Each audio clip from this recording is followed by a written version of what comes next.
Y como lo anunciamos, hoy estaremos hablando sobre la asistencia sexual para personas con discapacidad y nos acompaña para hablar de este tema bastante tabú e innovador que no se conversa mucho en Costa Rica, pero sí sucede en países europeos desde hace muchos años.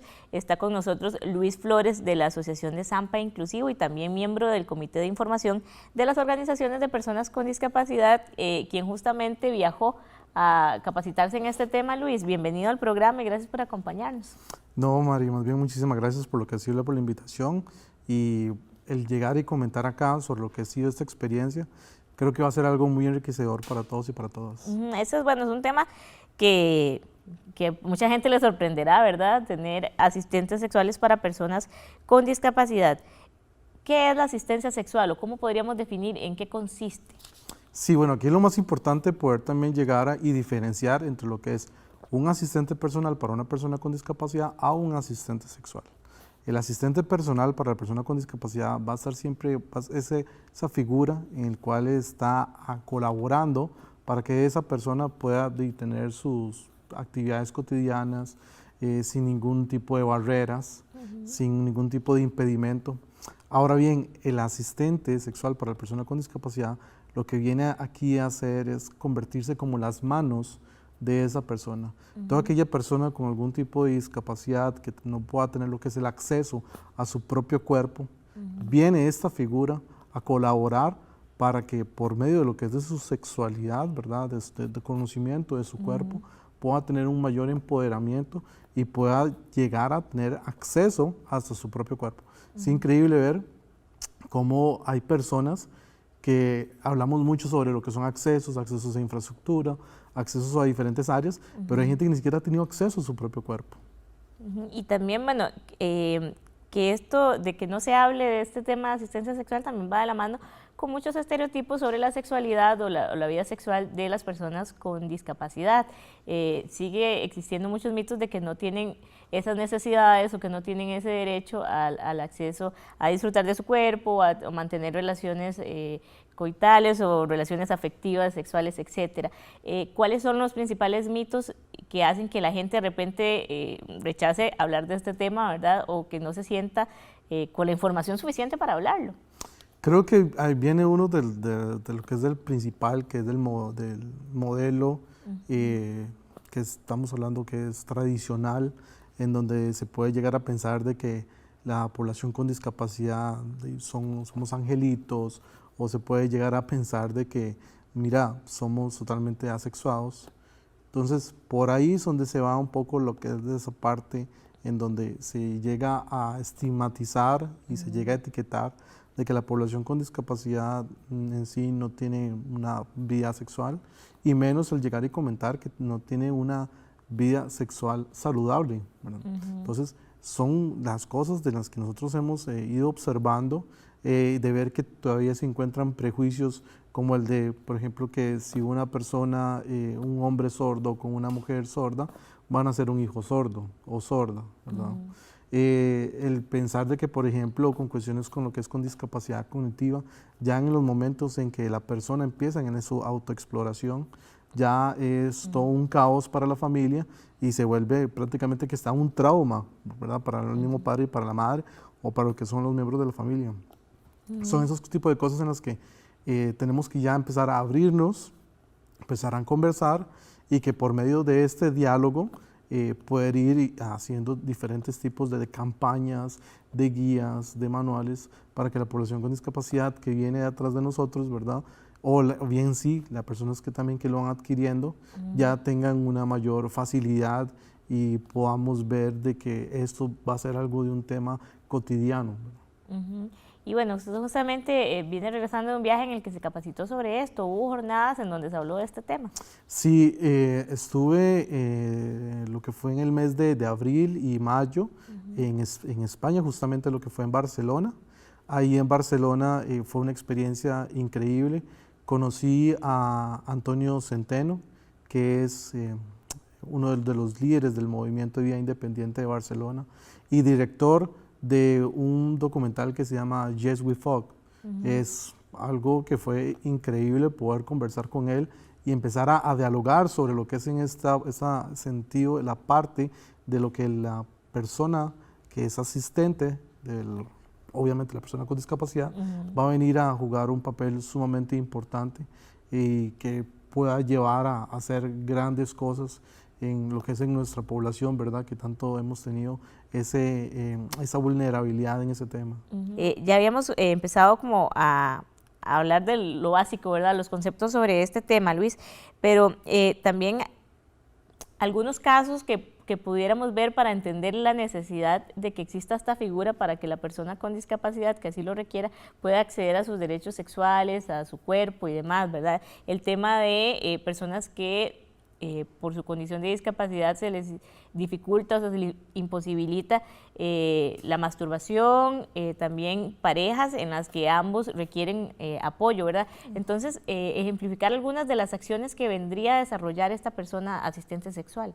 Sí, lo importante de poder recabar del asistente sexual es que va a ser una parte esencial como un instrumento en el cual las personas puedan llegar a tener acceso a su propio cuerpo, como lo estabas diciendo, que era la masturbación, que sucede en los casos de chicos o chicas que con algún tipo de tetraplegia, cuadraplegia o algún tipo de discapacidad del cual tengan se le pueda llegar a decir que una limitación tal vez a una cuestión más de movilidad reducida, en donde, por ejemplo, inclusive personas cuya condición les hace tener movimientos estereotipados, ¿verdad? Exacto. Que podría ser más bien muy agresivo para sí mismos, ¿verdad? Realizarlos por sí solos.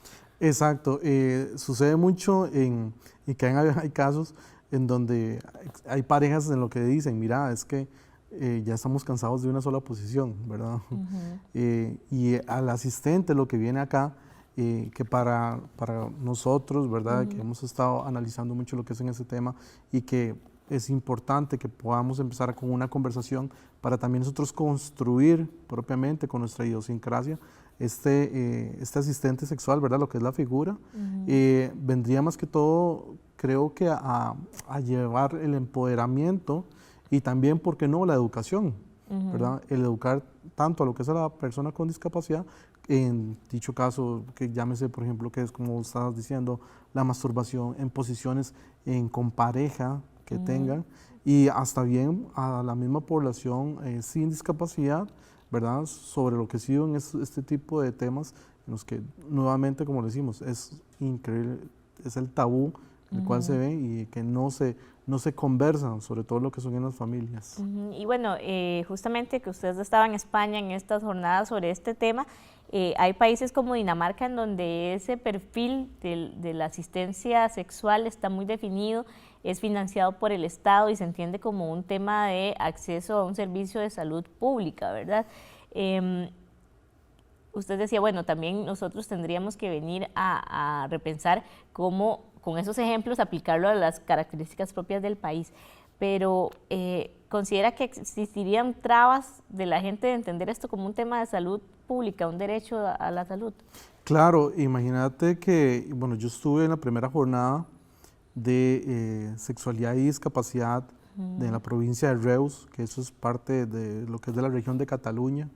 Ahí estuvimos en toda una jornada de un día, en donde estuvimos viendo de lo que es de la parte de lo que era sexualidad, que es algo muy importante, lo que es la afectividad entre las mismas personas con y sin discapacidad, ver lo que es de la salud sexual, algo que es clave, sobre todo cómo se le está haciendo para que la población con discapacidad tenga acceso a este tipo de informaciones, de que existen, bueno, existe el VIH, que están las enfermedades de transmisión sexual, ver cómo se está conversando más sobre el tema de la figura y ver que, bueno, ahorita en lo que es en la región de Cataluña y en sí en España, esta figura no es costeada por el Estado, sino que es por asociaciones en el cual ya tienen personas y que cobran por este servicio. Luis, es un tema que da para dialogar y para establecer acuerdos durante mucho tiempo, pero ¿cuál es la idea de empezar a desarrollarlo en Costa Rica? ¿Cuáles considera que deben ser los primeros pasos? Ya usted con esta información que fue a recopilar a España y ya con estos referentes, ¿verdad? Tanto Dinamarca, que tiene muchísimos años y es costeado por el Estado este servicio, como ejemplos como España, en donde las mismas organizaciones de personas con discapacidad son quienes costean esto y ya existen grupos organizados de personas que dan este servicio. ¿Qué tendríamos que hacer aquí en Costa Rica? Sí, creo que aquí una de las cosas esenciales es, como vos decías, empezar a dialogar, poder hacer muchísimos más espacios en los que podamos nosotros llegar y conversar y empezar a tocar estos tipos de temas. Creo que una jornada sería increíble poder desarrollarla en Costa Rica, en donde se toque justamente esos temas, discapacidad y sexualidad. El poder abordar junto a lo que es con todas las organizaciones, ¿verdad?, de personas con discapacidad, con las que se pudieran, y también con los profesionales, porque los profesionales también tienen un papel sumamente importante en este tema. Y también, bueno, que Costa Rica cuenta con la Ley de Promoción de la Autonomía Personal para Personas con Discapacidad y ya se inició el proceso de capacitación para asistentes personales, ¿verdad? Que era lo que mencionábamos al inicio de la entrevista, que son personas que colaboran en actividades de la vida cotidiana, ¿verdad? En la casa, desplazamientos, para asistir a servicios, ¿verdad? Y acompañan a la persona con discapacidad. Se están capacitando intérpretes de lengua de señas costarricense, pero parte de esa autonomía también es como usted decía, el acceso pleno a tomar decisiones sobre el cuerpo de la persona, sobre sus relaciones afectivas y también el tema de su sexualidad, ¿verdad? Creo que la ley de autonomía debería amparar que estas acciones se den, porque es parte de la autonomía real de la persona con discapacidad. Por supuesto, de hecho está dentro de la Convención de los Derechos de las Personas con Discapacidad, la Ley 8661, en donde están los derechos sexuales y reproductivos de la población con discapacidad. Yo me vine con una frase que es el empoderar a la población con discapacidad a través de su propia sexualidad. Creo que es algo que se puede estar trabajando, se puede ir haciendo, educar en lo que son en estos temas, tanto a lo que son en las familias como también a la misma población, porque este asistente sexual vendría no solamente como un instrumento, como lo estábamos dialogando ahora, con cuestiones de temas de masturbación o, por ejemplo, lo que son las posiciones con lo que son con sus parejas, sino que darle tal vez un papel mayor sobre, ¿por qué no llamarlo como un guía? En lo que Sí, son el estos tema temas también de autoestima, reconocimiento corporal, ¿verdad? Totalmente. Entender este autoconocimiento. Y bueno, es un tema que ojalá que se tomen las medidas para empezar a discutirlo, ¿verdad? Porque no va a ser un tema que se resuelva en poco tiempo y ya debería ser un derecho al que todas las personas puedan acceder. Ojalá que pues esta información que usted recabó en España sirva también para que diferentes organizaciones e instituciones del Estado también tomen partida en este tema. Muchas gracias, Luis, por venir a acompañarnos y a contarnos sobre este tema que pues sin duda será necesario que conversemos en próximas ediciones del programa porque da para mucho debate. Muchas gracias, Luis.